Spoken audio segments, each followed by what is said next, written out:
Good afternoon. My name is Christina Strasfield, and I'm the Museum Director and Chief Curator. I would like to welcome you to Guildhall and I'm honored to introduce Taryn Simon, whose exhibition opened last weekend, who will introduce today's panel. But before I introduce Taryn, I would like to thank our exhibition sponsors.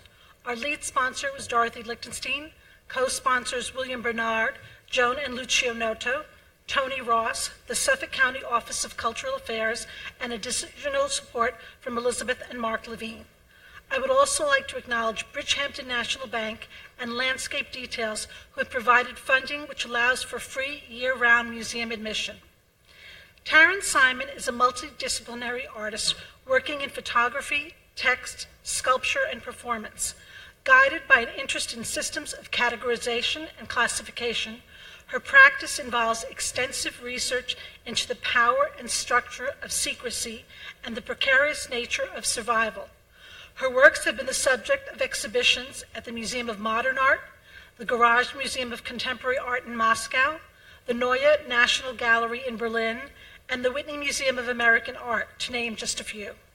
Her work is in the permanent collections of the Metropolitan Museum of Art, the Tate Modern, the Guggenheim Museum, the Pompidou, and the Los Angeles County Museum of Art.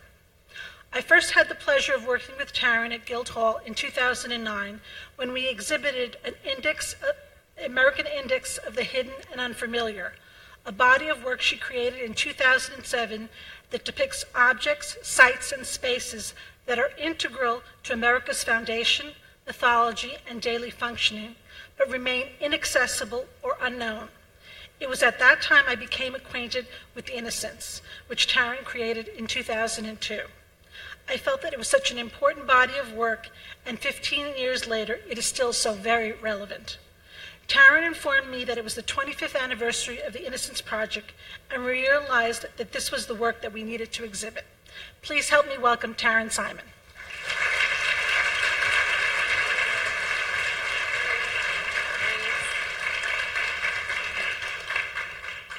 Thanks, everybody, for coming out for this important discussion and also to celebrate the 25th anniversary of the Innocence Project. And I just want to thank Guildhall for allowing me to revisit this early body of work at this moment. About 15 years ago, I traveled across the United States photographing and interviewing people who had been wrongfully convicted of crimes they did not commit. And at the end of that project, about 102 people had been exonerated through DNA evidence in the United States. That number rests closer to 350 today. The Innocence Project provided direct representation or critical assistance in more than half of these cases and has worked to pass more than 100 state and federal laws to prevent and address wrongful convictions, including in the area of eyewitness identification.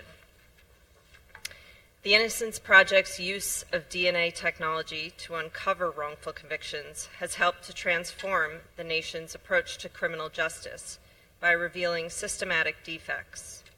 The photographs and testimonials that I gathered as part of my project 15 years ago serve as a record of some of those earliest exonerations through DNA evidence in the United States. At the time, I was interested in photography's role in the criminal justice system.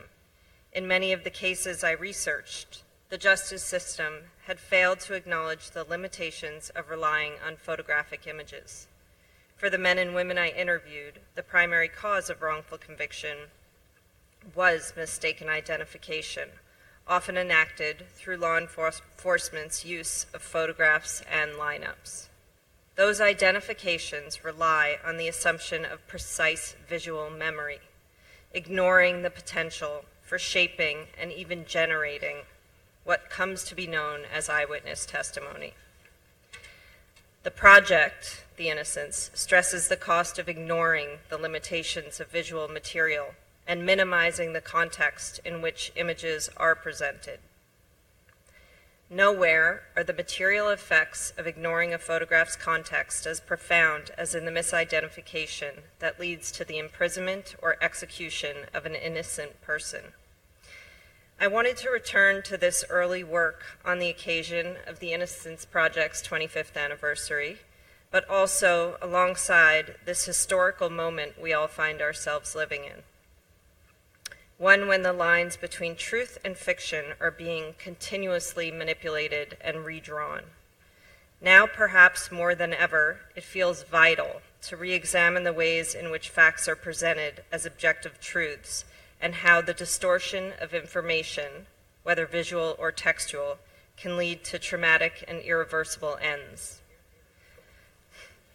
I'm incredibly honored to introduce Maddie DeLone, who's the executive director of the Innocence Project, with whom I collaborated on this body of work. And it's a great honor to have her and the team and Calvin Johnson here with us today. Here's Maddie.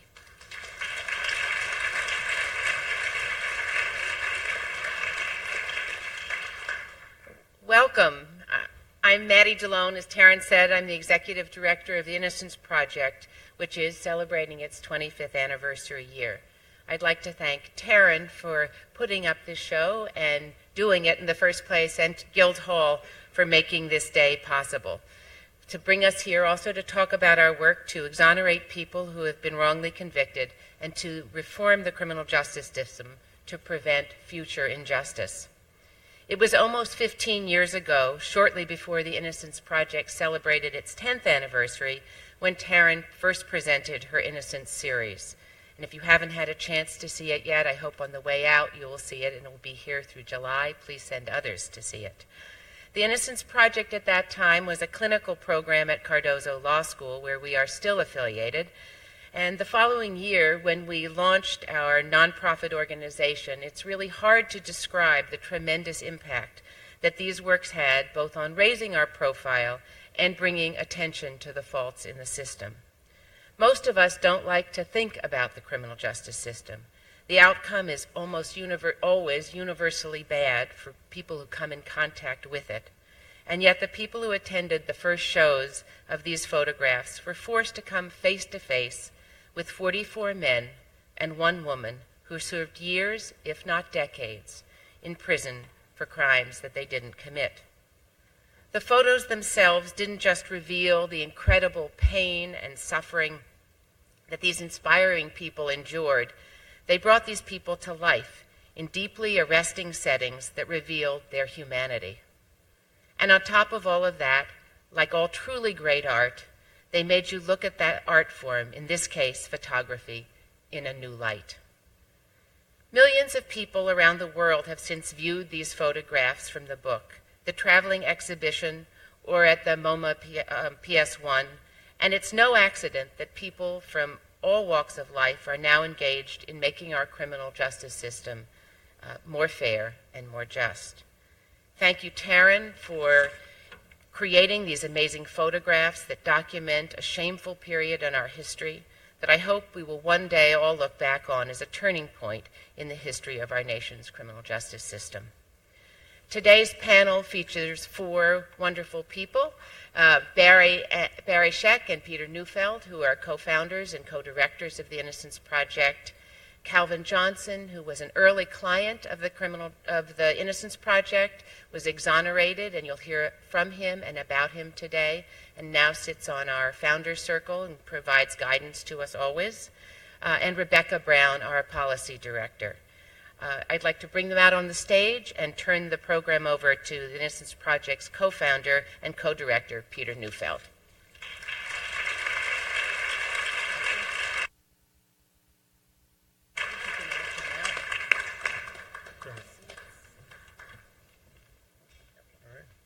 Thanks, Maddie.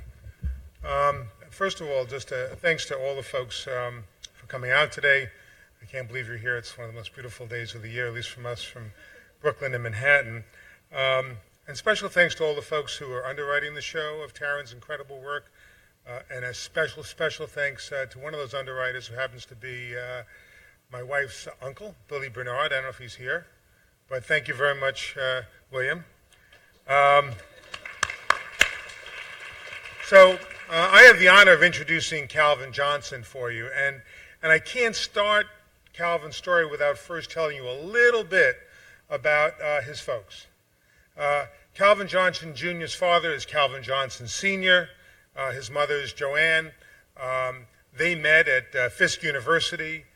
Calvin Sr. went on to become a lawyer and then moved to Cincinnati, Ohio, where he became the first African-American assemblyman from his assembly district, practiced law, served in the state legislature. Calvin was born in 1957, but it was tough in Cincinnati, particularly for black people at that time. There was a great deal of racism, and Calvin Sr. ultimately got fed up with it. And in 1970, moved the family from Cincinnati to Atlanta. Atlanta at that point was not only prospering, but it had a very large and vigorous African-American community, mayor, industrialists, business people, educators, and he thought it would be a better place to raise his family. Calvin went to school there. He also graduated from Clark University, and things were moving along. And then in March of 1983, 2 days apart, 2 white women were raped in their own homes in the middle of the night. A strange black man, young man, came in to each home and raped them. They lived in the same neighborhood.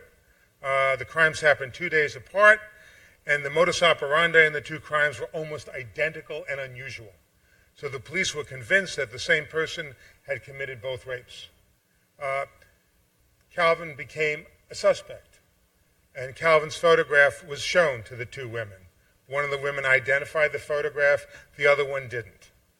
But because one of them identified the photograph, they took Calvin in and put him in a lineup. The one who identified the photograph didn't identify him in the lineup.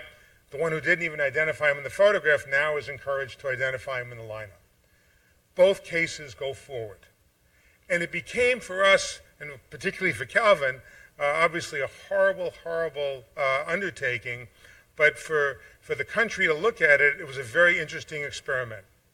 Because when Calvin went to trial on the first case in Clayton County, Georgia, a county that was overwhelmingly white, people who had fled Fulton County, who had fled Atlanta, because it was becoming much more integrated, Clayton County gave Calvin an all-white jury. And later on, when he went to trial in Fulton County, he would have a jury that was basically half and half. Anyway, the first case to go to trial was Clayton. It was a case where they had the victim of the rape identify Calvin, notwithstanding the fact that she described a clean-shaven man, and Calvin had had a full beard for a long time. His employer came in, showed a picture ID of him with the full beard, said he had a full beard up until the day he was arrested. It didn't matter to the jury. It didn't matter to the jury that the serology evidence from the rape kit basically included every male on the planet, as long as it also included Calvin Johnson. And finally, there was the issue of the hair. Inside the bedding of this woman in Clayton County who was raped, they found a pubic hair that they said had all the Negroid characteristics, and so it came from an African-American male. And when they sent it off to the laboratory in Georgia, they compared Calvin's hairs with that hair, and he was excluded microscopically, that it couldn't be him. And so the way the prosecutor dealt with it at trial in front of an all-white jury was to appeal to their racism. Prosecutor argued that it's a shame that this poor woman now had to take her clothes to a laundromat that was integrated. And quite likely, that African-American pubic hair got there because somebody who was African-American had used a clothes dryer before she did. And so that became the excuse. The white jury bought it. They convicted Calvin. He received a life sentence. But shortly thereafter, he went to trial in Fulton County in Atlanta. Same person obviously committed both rapes. In fact, it was even worse for him in the second trial, because in the second trial, when Calvin testified, they were able to bring out the fact, weren't you just convicted of raping this other woman who was about to testify, in this other case? And he had to say yes. But nevertheless, that jury that was racially integrated appreciated the fact that Calvin didn't look anything like the description, that Calvin had an alibi. The alibi was that his mom and dad were at home and he was with them, and his mom testified. His dad had to have the horrible embarrassment of sitting in court, that first trial in Clayton, knowing that his son, was home with him, and knowing that this white jury would not believe that, would not believe his own wife when she testified to it. But he endured that. Calvin was acquitted in the second trial, but he went to prison for life. And after 16 years, a couple of years spent after he reached out to the Innocence Project, us trying to find the evidence, and frankly, it was only uncovered serendipitously. It was supposed to be thrown out when a court reporter retired, but somebody in the district attorney's office saw it laying in the dumpster out in the parking lot and didn't think a box that had an indictment number on it should be thrown out. Maybe we should bring it in. So the biology of the rape kit was preserved, and eventually we got DNA testing for Calvin Johnson. And the semen from the rape kit was compared, and Calvin Johnson was excluded. And so we went to that DA, that same DA Keller, who tried him the first time and argued to a jury that that hair that excluded him was irrelevant. We went to that DA and said, fine, cut him loose. He's been cleared. It couldn't have been him. And the DA said, no, no, no. I want to do DNA testing on that hair. I said, why? You said it was irrelevant before. Well, I'm not so sure anymore. So we had to go through DNA testing on the hair. And sure enough, the very hair that he said was irrelevant 16 years earlier to send an innocent person to prison had exactly the same DNA profile as the semen in that rape kit. It was left by the perpetrator and excluded Calvin Johnson. So after 19 years in prison in Clayton County, he walked out of jail. We walked out Jonesboro, okay? Same place where the woman was writing about Gone with the Wind lived, and where the fictitious house and characters all resided. And we walked out with Calvin and his dad, Calvin Sr., immediately to go visit his mom, who had been hospitalized and was very ill. And Calvin and I turned to each other and we said, you know, we should celebrate tonight. And Calvin thought that was a great idea, celebrate tonight. And his dad turned to us, Calvin Sr., after going through what he went through in Cincinnati and watching his son get convicted in in Clayton County when he knew he was innocent. And his father turned to us and said, there will be no celebration tonight. There is nothing to celebrate. What we have to do is prevent the fact that I had to endure what I had to suffer in Cincinnati years after the end of slavery, and what you had to endure in that trial in Jonesboro and Clayton County, to make sure it doesn't happen to the next generation. So there will be no celebration. There will be planning. Very tough guy. But to counteract that, I just want to leave you with the final thought. We didn't celebrate. We went to visit his mother, which was a very moving experience. But Calvin has gone on to get married, have a wonderful daughter, a career, has written a book about his experiences, has been involved in a ministry in getting the word out to people in prisons and in civilian society. He joined our board and has been an incredible contributor to that board. And so, on the one hand, yes, Calvin Sr. was right. There is still a lot more to do to make sure that that kind of racism doesn't continue to convict innocent people in the criminal justice system. But Calvin was right because he's able to turn his whole life around and make it a success. So, with nothing more to say, Calvin Johnson.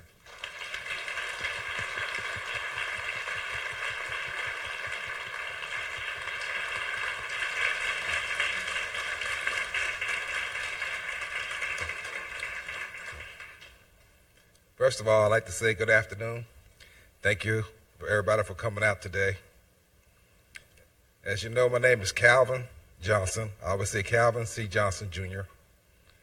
And back in 1983, I can remember the day just like it was yesterday. I was walking home from work, and as I was walking home, I felt something strange. I actually felt something strange. I didn't know why. And my mother was riding down the street in the car. I jumped in the car. I was so happy to just get in that car with her, but I didn't tell her about my feelings. And we went on home, and as soon as we got in the house, there was a knock on the door. And I tell people that was the knock of the state. It was like, doom, doom, doom, doom, doom, doom. And when I opened up the door, they immediately came in, rushed me, put me in handcuffs, took me and put me back in the back seat of a car, and took me to jail. Threw me in a cold, dark, damp cell by myself. I really didn't know what was going on. When I found out that I was there and they were charging me with the charge of rape, I couldn't believe it. I always felt that any day that justice would be served, and they would realize they made a mistake, and they would let me go. But they didn't let me go right away. They held me and they put me in the lineup, and things happened in the lineup that I don't understand, but they kept holding on to me. And then we had like what they call a pre-trial. And we went through the whole thing of a pre-trial, and as Peter mentioned, the identification procedures, everything pointed towards somebody else. And I was sitting there thinking, wow, am I going to go home? When are they going to let me go? And I believe, because I had faith, this is America. They're going to realize they made a mistake. This is a great country. They're not going to put an innocent man in jail for something that he didn't do. But that didn't happen right away. They didn't let me go. And I remember going back into the jail cell and waiting. And one day they came in there and they got me and they took me out and they put handcuffs on me. And they shackled me around my waist. And they shackled me around my ankles when you walk like this. And they took me to a local medical facility. When we got to that medical facility, they stripped me down completely naked. They didn't even close the door. People were walking by. I was sitting in there completely nude. And they started plucking hairs to do DNA tests. Well, they didn't have DNA at the time, but to test the hair follicles to see if they actually matched me and the person that committed the crime. And they plucked hairs from everywhere. They plucked it from my mustache, from my behind, from my private areas. It was very humiliating. There's nothing I could do about it. And they took those samples and they tested them. Later, I came to find out that those samples didn't even match me, that they belonged to somebody of African-American ancestry, but they didn't match Calvin C. Johnson, Jr. I got so happy. I was like, wow, hey, I got excited because I knew. I said, I'm going home now. They're going to realize they made a mistake, but it didn't happen. I stayed, and I remember the day we started selecting the jury. And there were about maybe 2 or 3 blacks that we could have selected. It could have been on the jury. I don't think it would have made that much difference at the time, but they could have been selected. And of course, boom, they got struck. And so I went to trial. And when you're in trial, it's not all, you feel like, wow, like the weight is on your shoulders, because you got the prosecutor. He's sitting there, he's concocted this theory, and it makes you sound like you're some type of terrible monster. And everybody's sitting there and they're frowning at you and looking at you. How would you feel if somebody just looked at you like you were a piece of trash or you were disgusting? And that's how they were looking at me. That's how I felt. I felt terrible. And I looked out and all I could see my mother sitting out there. I could see my father sitting out there. And the trial went on. And once they walked out and came back, they found me guilty. They found me guilty in less than maybe 45 minutes. They came back, and then they sentenced me to life. Life plus 15 years. It literally broke my mother's heart. My mother, who was a strong woman, my father, who was a strong man. I went to prison, and being young, at the age I was 25 years old, they sent me to South Georgia to a hard work camp.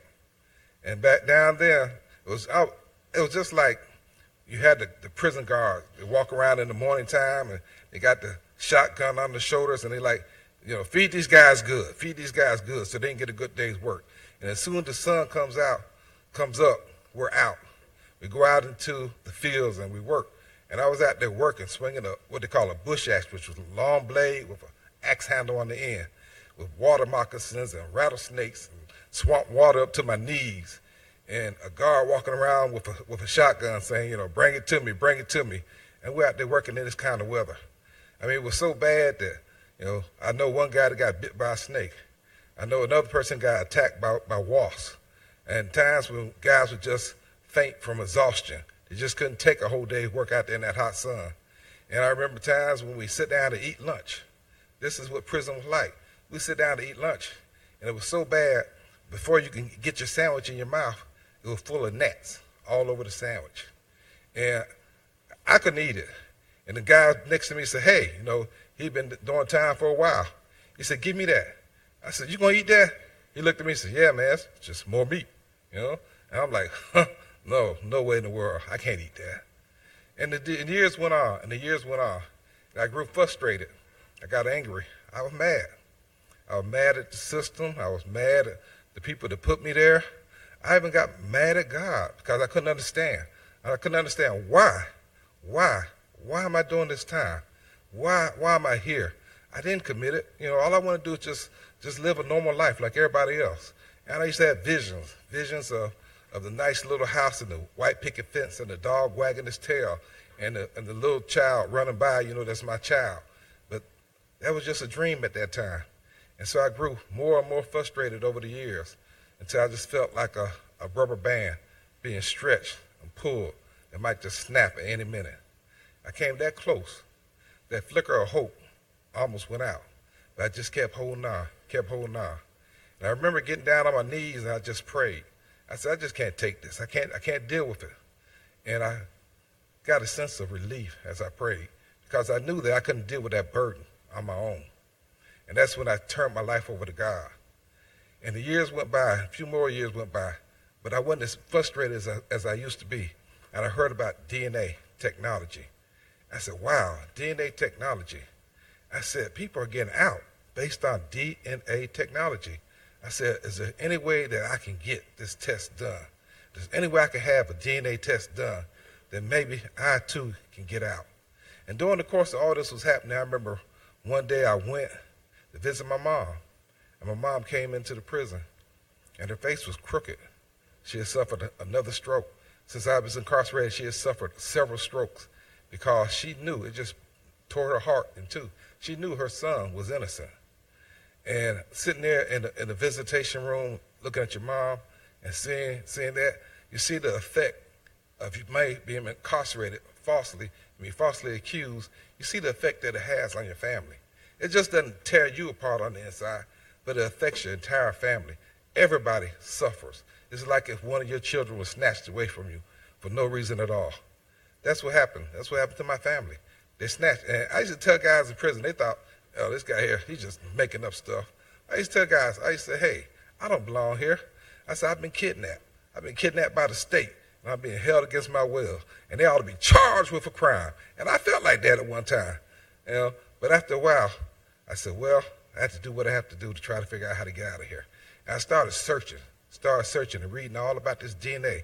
And I thought it would cost me like hundreds of thousands of dollars to have a DNA test. I didn't know how to get a DNA test. And then one day, a friend who I grew up with and knew my situation, they heard about the Innocence Project in New York, and they wrote me a letter. They said, hey, you need to write this project because they're doing miraculous things and they're really helping people, and maybe they can help you. And I was reaching out to any string of hope I could get. And so I wrote them. I wrote the Innocence Project. And they became interested. They became interested in my case. And they realized that it was a unique case.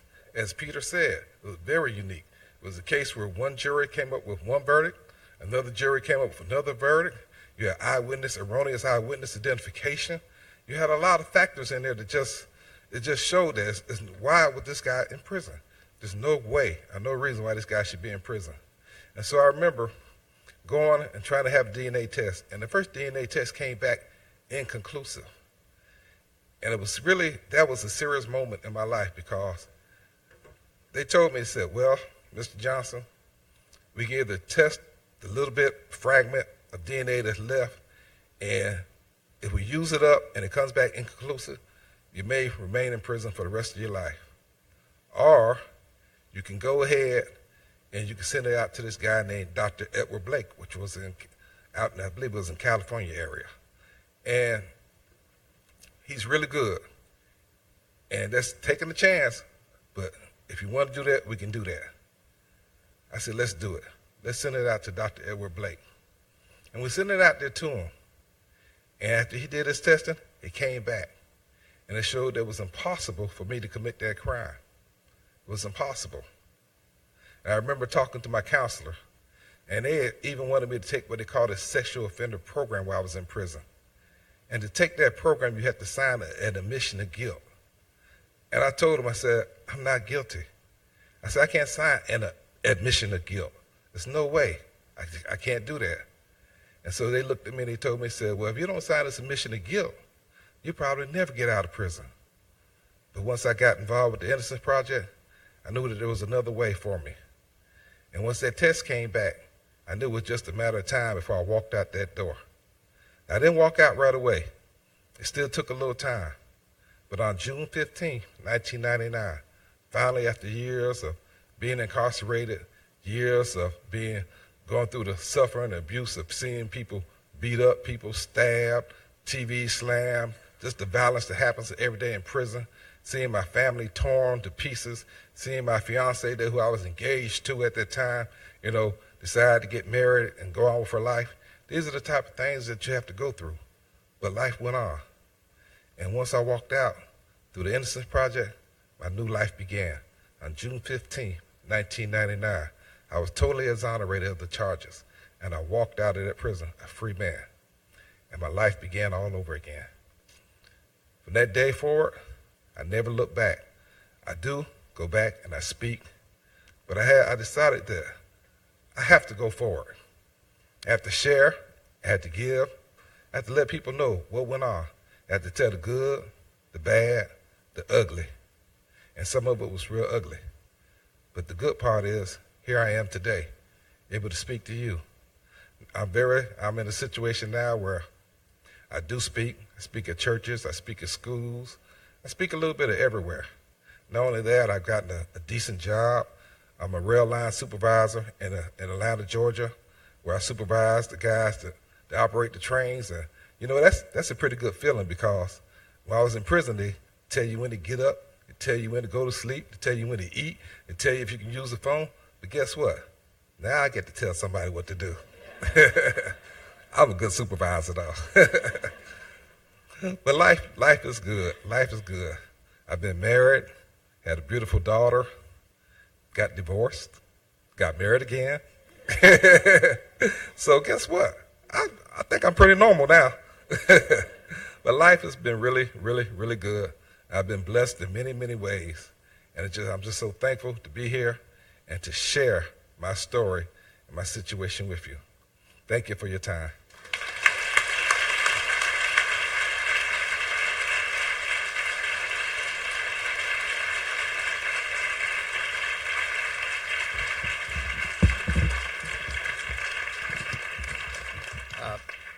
I'm Barry Scheck, one of the co-founders, co-directors. I'm just going to share some information with you very briefly about the phenomenon of eyewitness misidentification, which among the DNA exonerees is the single greatest cause of the conviction of the innocent. In 41% of the 350 post-conviction DNA exonerations, it was a cross-racial misidentification. 32% of the cases involved multiple misidentifications by more than one witness.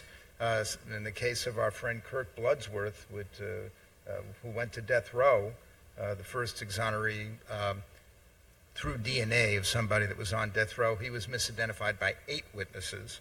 And 28% of these cases involved misidentification where they first showed the witness a composite sketch, and then the witness with that composite sketch in memory wound up identifying the wrong person. And there's a lot about the use of composite sketches that are probably a bad idea scientifically. In total, 247 men wrongly convicted because of eyewitness misidentification served a combined 3,303 years for crimes that DNA proved they didn't commit. Now, there's a lot that science has taught us about eyewitness misidentification.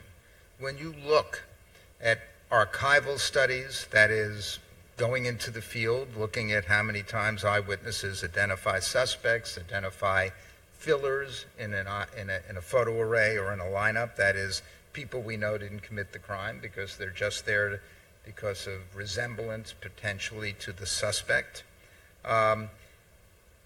They pick the fillers a third of the time. That's also true in laboratory experiments where we show people a movie of a crime and then we manipulate the different variables in eyewitness identification procedures. A third of the time, witnesses pick fillers. And, when they pick suspects, I guess we assume for the sake of argument that those are correct selections, even though we know they aren't, as Calvin stands as a testament. So there's something about this that cognitively is a very difficult process.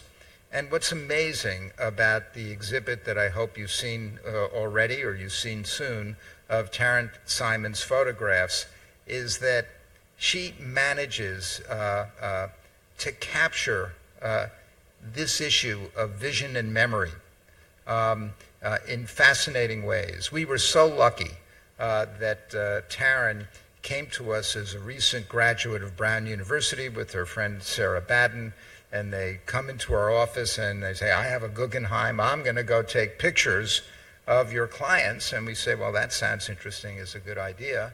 And what we, of course, didn't realize at the time is that she's actually kind of a genius.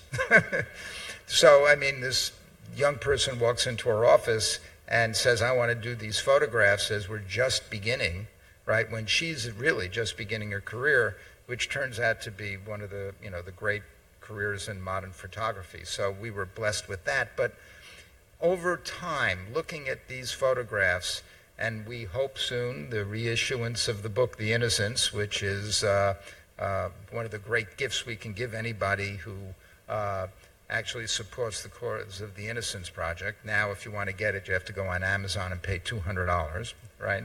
I know that the new edition will be updated with more information and some things that I know Taryn has had in mind, and she's told us about the photographs. But from the very beginning, she understood something that I think a lot of us didn't, and that is we couldn't understand why she was bringing a lot of the clients back to the scenes of crimes that they didn't commit. That seemed odd.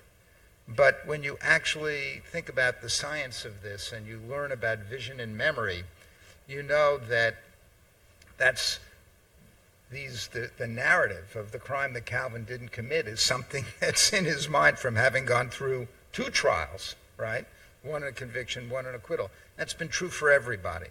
And what we know about from the neuroscience of identification is that when light hits the retina of the brain and the images are turned on upside down and they go through different pathways of the brain, from the very moment you see something, right, your brain is reconstituting it all to make sense in your mind of the images.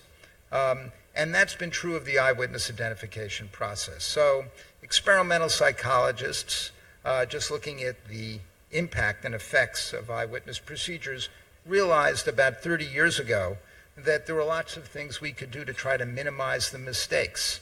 That when you have a photo array of a lineup, you should have a blind procedure, somebody that does not know who the suspect is. So you cannot inadvertently give cues about the suspect. And there's so many that you should be not giving verbal cues to the witness. You should say at the beginning of the process, I don't know who the suspect is, and don't worry, if you don't make an identification, the investigation will continue. And there's so much good science that we've been able to bring to bear and make the courts aware of. So they changed their views in New Jersey, Connecticut, Oregon, Massachusetts. We've actually got the courts to change the ways that they assess the evidence, gives really science-based instructions to juries, and most important of all, we've been able to work with our police partners in actually instituting these reforms all across the country. So let me introduce to you now Rebecca Brown, who is the person that runs the policy shop at the Innocence Project, and I must tell you, is really a rock star. This woman goes around the country, whether it's a red state or a blue state. She manages to get these reforms done, and unfortunately the blue states sometimes are the hardest. We just got eyewitness identification this year in New York and videotaping of interrogations. But before that, she got it in Georgia with Calvin's help and with others, and in Texas, places you wouldn't believe. So let me share with you Rebecca Brown, who is the person that's really getting it done for us.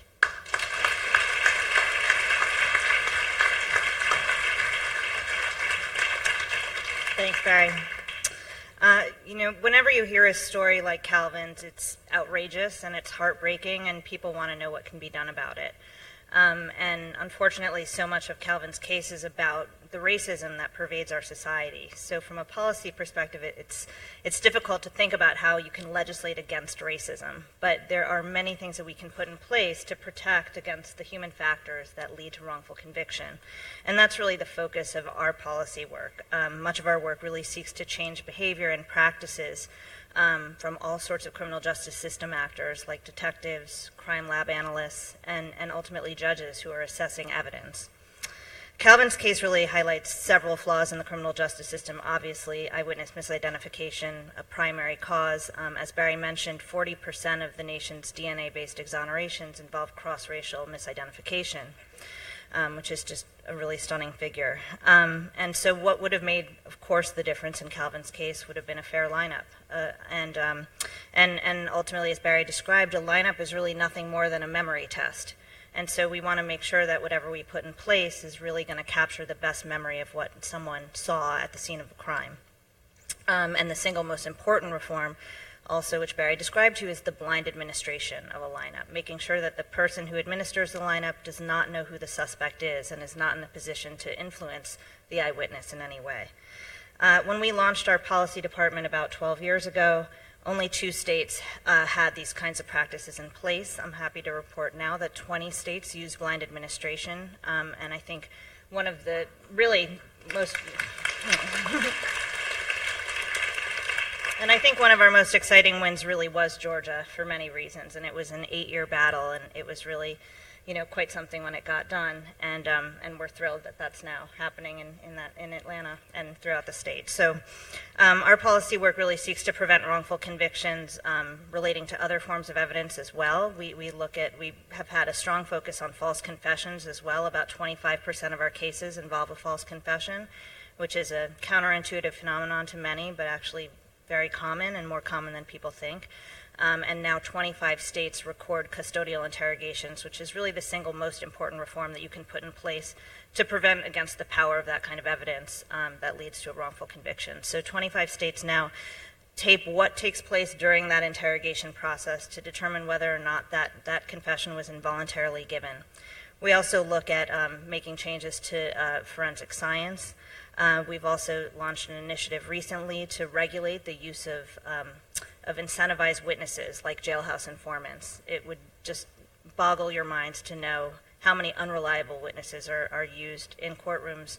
People have no idea how many times these people have testified in other cases, how unreliable they are, and they just aren't tracked, and they're used in courtrooms every day. 18% of our cases involved Jailhouse Informants.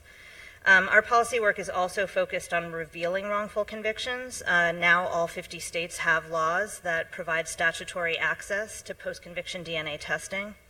And we're also now launching an initiative to create similar laws in the states so that cases involving other forensic evidence, non-DNA evidence that evolves over time can get a fresh look in court. And so that's a change that's beginning to take hold, and those laws have been implemented already in Texas and California. And finally, the Innocence Project is working around the country to really improve compensation for the wrongfully convicted. It's incredible and really a national shame that people can leave prison after 10, 20, 30, and we have examples of people, just somebody left prison last week after 41 years in Michigan with nothing. 18 states don't even have a law on the books to compensate the wrongfully convicted. The 32 states that do have laws, many of them are incredibly limited and need to be revisited and are woefully inadequate. So we're redoubling our efforts to go into the state legislatures and fix those laws and pass laws where they don't exist. And really, I want to end by just saying that none of our advocacy work would be possible without the exonerated men and women who stand by our side and really have to tell their stories over and over, which takes something out of them every time, and we know that, and we're so grateful. And they work with us on drafting op-eds and testifying in state legislatures and telling their stories, which is really the main thing that influences policymakers and lawmakers. So we're so grateful, we're so thankful, and that's really what's making the change. So thank you, and we're happy to take questions.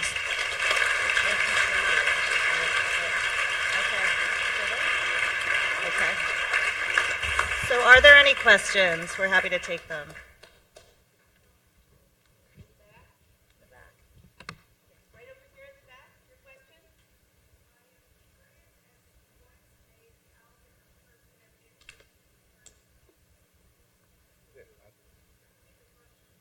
She said that she's interested in, she wants to know what made Calvin, which for me, a person of interest in the first place. The reason why I became a person of interest in the first place, I wrote a book, and in my book you have to tell the good, the bad, and the ugly. And there's some things you don't like to talk about, you don't like to mention. But when I was younger, I made some mistakes in life, and I got in trouble with the law and had got arrested. And even though I had a college degree, I used to hang sometime on the wrong side of the fence. And the wrong side of the fence could get you in trouble. And what happened was those police officers that arrested me before came back and arrested me again. And thus I became a person of interest because of my prior arrest. Okay, is there another question? Right here?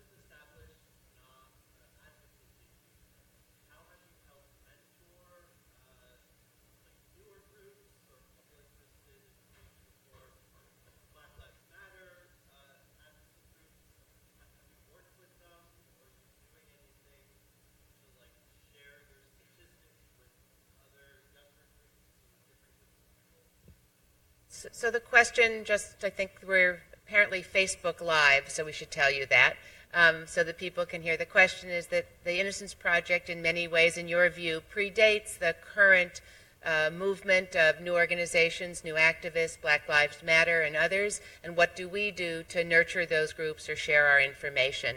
I mean, it's been a very exciting time in criminal justice reform recently, and we've tried forever to be very helpful to anybody who can use our information and our data, and many of the people we've helped free, the exonerated men and women, both by us and by others around the country, are active players and members of those organizations. I think the other thing that we should mention quickly, and Rebecca works with them all the time, is that while the Innocence Project is 25 years old, over the last 25 years, there have been another 57 organizations that have grown up in the United States, and 12 members of our official Innocence Network outside of the U.S., and probably really about 25 projects around the world where people are doing this sort of work. So we've been both assisting and working with other organizations, local chapters of the NAACP, the ACLU, and others around the country on reform efforts, but also there's a whole movement and a growing number of Innocence Network member organizations around the world. So, and there's more work to do, and there's the more the merrier, and everybody is needed. One thing we should add with that is that the innocence organizations within our network, and our project houses a network support unit that assists all of them, they began in law schools for the most part. And that was a fortuitous choice, because we've had generation after generation of young people coming out of law schools, some of them graduating, having participated in exonerations, who come back and join the movement again, and that helps enormously. In fact, we have Jared Adams. Jared, why don't you stand up for just 1 second, who is not only a new lawyer that recently is admitted, but was an exoneree from Wisconsin. Okay. I said you next, yes, in the red shirt, orange shirt.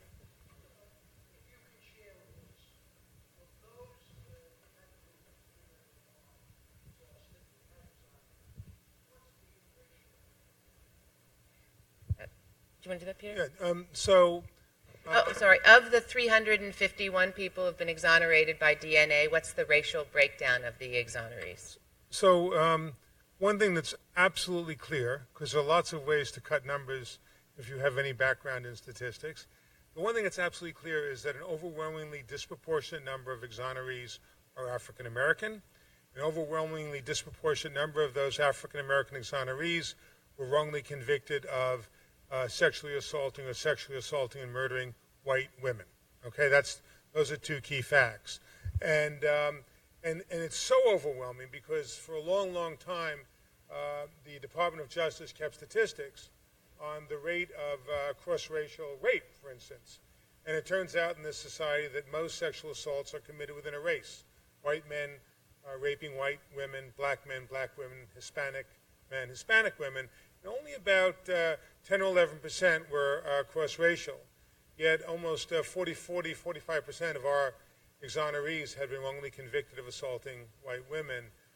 The number may be fluctuating a little bit now, but it's not a surprise because, and that's why, Rebecca keeps coming back to the issue of racial discrimination. For a long, long time, when black men were convicted of that particular offense, as Calvin was, they would just call it the usual crime. And 90% of all the people who were executed or lynched in the first half of the 20th century were black men who had allegedly assaulted white people. Okay? So there's nothing new about that. And when the lynchings ended and executions, legal executions, took their place, overwhelmingly, those again were black men who were convicted of crimes involving white victims. So Calvin's case is part of that lengthy legacy, and it is in fact what his father was so concerned about when he declined to celebrate that night. And it's something that we at the Innocence Project are committed to doing everything we can do to work with those organizations around the country who wish to change that. In the back here, and then here.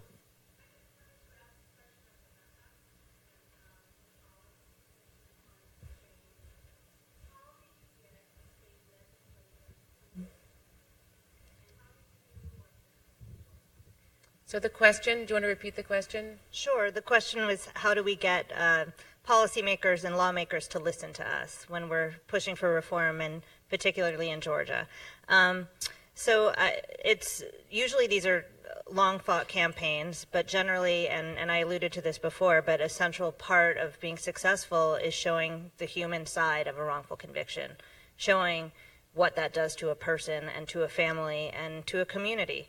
And so a big focus of our work is elevating the voices of the wrongfully convicted, making sure that their stories are heard.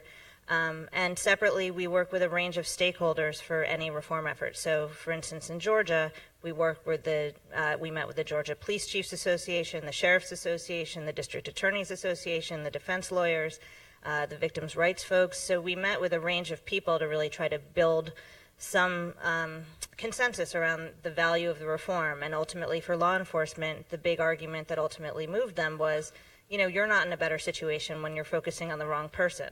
The real person is eluding justice, undetected, and potentially committing additional crimes. That doesn't always carry the day, unfortunately. It's usually, a protracted battle in the state houses. But ultimately, like in Calvin's case, the truth, carries the day. And we're it can take many, many years, but, Georgia obviously was a huge win and very exciting. Okay, right here, and then we'll go back over here.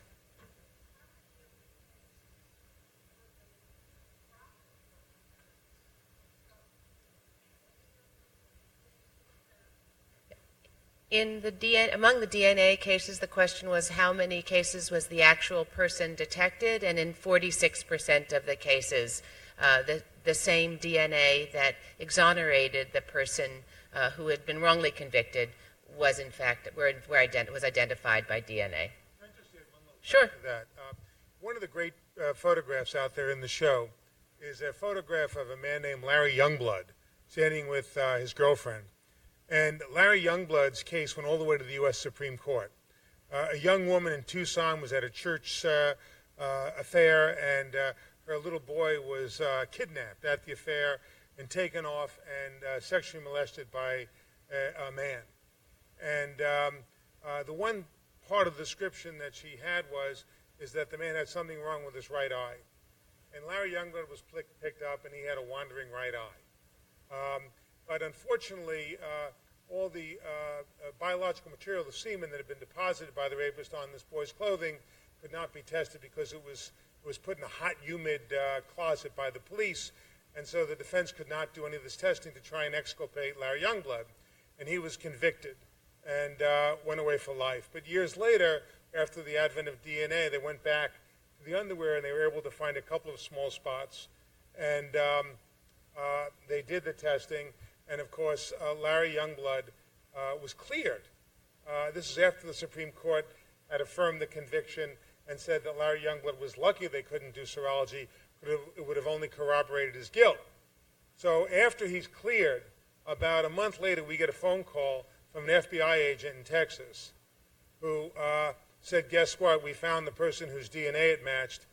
He's a guy serving time in Texas, having been a chronic pedophile, serial pedophiliac who had molested many, many boys after that case in Tucson, Arizona.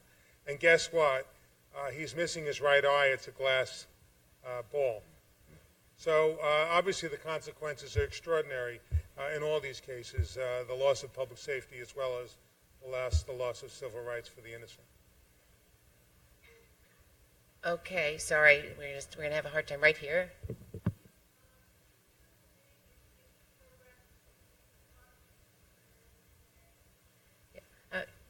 Vanessa, sorry. Sure. Rebecca. We have worked with police agencies around the proper preservation of biological evidence. A lot of our work focused on the federal level more recently, where we tried to establish best practices through a Department of Justice funded working group that really spelled out for law enforcement how best to preserve evidence, the proper crime categories to preserve evidence in, and we've also worked at the state level to pass laws to preserve biological evidence. About 34 states have fairly robust laws preserving biological evidence now. Yes, right back here.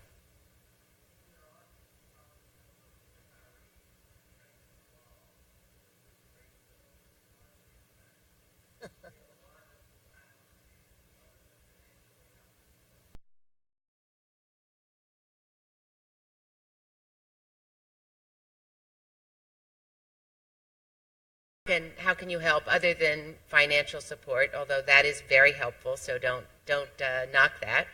I think they're certainly spreading the word is part of it. I think if you have time and you like websites, the innocenceproject.org website is a good one, and we have a lot of information, including a lot of things that you can do. We do use volunteers sometimes to help us with different research projects, to help us if you have a communications background, sometimes with putting together or thinking about campaigns.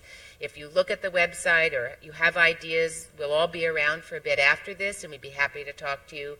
We have a volunteer coordinator who I think Donna is not here. She was hoping to be here. But you can write to the Innocence Project, info@innocenceproject.org. And we have a volunteer sign-up sheet, so you can also look and see what volunteer opportunities are there. Yes, right here. Rebecca, where do we stand in New York State? I finally have it's a good some thing we're news here to today. report. I can't believe it's a good year to ask me this question, because just this year we passed legislation that that Barry, Peter, and I had been working on for basically a decade on the police practice front. So now throughout New York State, we'll have eyewitness identification reform and recording of custodial interrogations. New York also has a fairly robust compensation law. It has a strong post-conviction DNA testing law. So New York is, as compared to the rest of the country, finally doing much better.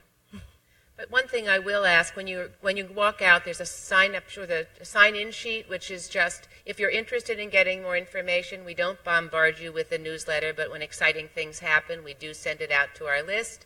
And if there's a place for your zip code. And if you would put that down, that would be very helpful, because when there are local issues, there are going to be some New York City issues coming up that we're working on, and we'd be able to reach out to you. And that's another thing that you can do, is get involved and ask legislators to do things. And if you're from another state, there's still lots of work to be done around the country, so we're interested in knowing where you're from. So please sign up, and we'll keep in touch with you. But in New York, we should add that we're now part of a group of organizations that are taking up the question of bail, which is absolutely critical because so many people are in New York kept in prison based on cash bail, which is incredibly regressive and discriminating racially and against the poor. And that shouldn't be, because in many other jurisdictions, you can actually get out on unsecured bond. There should be a presumption of release, and that's a major, major issue.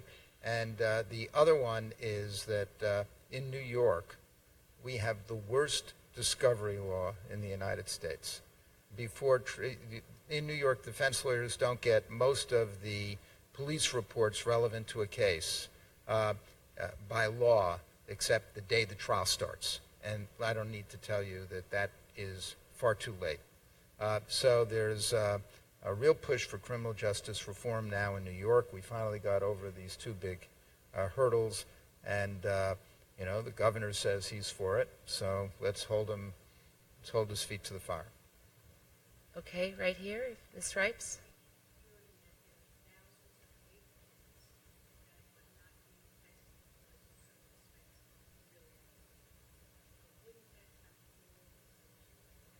The question is, I hear that there are a lot of rape kits that have not been tested, and wouldn't that be very helpful to your organization? We hear that it's very expensive. Is that true? Anyone? It is not too expensive to do. I entirely agree with you, and absolutely we should be handling rape kit backlogs. We've also learned that when old cases are tested, we often also find, cases of innocence that were never uncovered before. And I think Barry and Peter were active in New York State. That led to an exoneration in New York State. Isn't Michael Mercer, is that right? Yes. Right. Well, Ms. Morgenthau's office, but yes. Back here?